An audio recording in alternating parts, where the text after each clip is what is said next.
First of all, thank you so much, Sunil, for giving me another opportunity to share my thoughts on something related to Puranas with the mythology classroom participants. Earlier, I remember we had discussed Bhairava, and this time we are going to discuss Daksha Yadnya Vinasha or Dakshadhvaram Mathana, which is the very Puranic sounding word. So, she says, Parvati says to Shiva that you are way better than all other gods clubbed together. So you should get a share of worship. You should be given share in the sacrifice, oblation in the sacrifice. And she starts a very furious debate with Shiva that Shiva is great and deserves everything. So to keep her happy, to pacify her, Shiva creates Virabhadra. He himself is not angry. He has probably accepted that he is cursed by Daksha and is not going to be worshipped in a sacrifice. But here he creates Virabhadra to pacify her.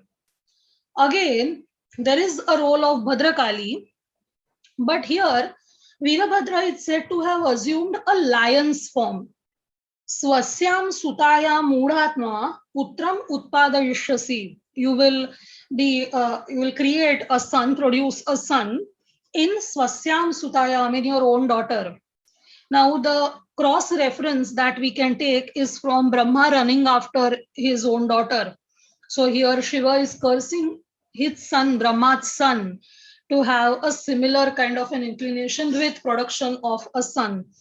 Another difference is when Virabhadra and Bhadrakali actually go to Daksha's sacrifice, they do not start destroying the sacrifice right away.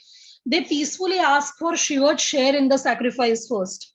And the gods reply that we don't mind giving you a share, but we don't know what is your exact share. So, which is why we are not giving any share.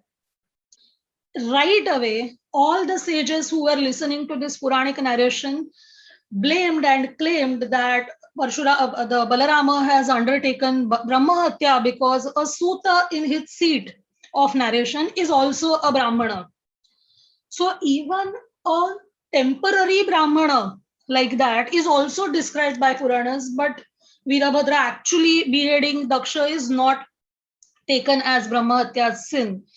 The whole idea of significance and importance of sacrificial institution is also very, very crucial. Now, whole thing, the destruction of sacrifice, they have always mentioned, and thus was the sacrifice concluded. Or Shiva could not complete the sacrifice, but he gives the fruit of having completed the sacrifice along with additional fruit of Vajapeya and Rajasuya and Ashwamedha, etc. So importance of sacrificial institution is still probably intact. Also, the way the curses and boons have been used, Shiva receiving a curse, he giving a counter curse, or Parvati cursing Madana, or Shiva and Parvati cursing Madana or giving a boon to him. The whole thread of curses and boons is also used. So this is a very brief analysis of only some of the stories about the destruction of Daksha's sacrifice. Thank you very much for patiently listening to me.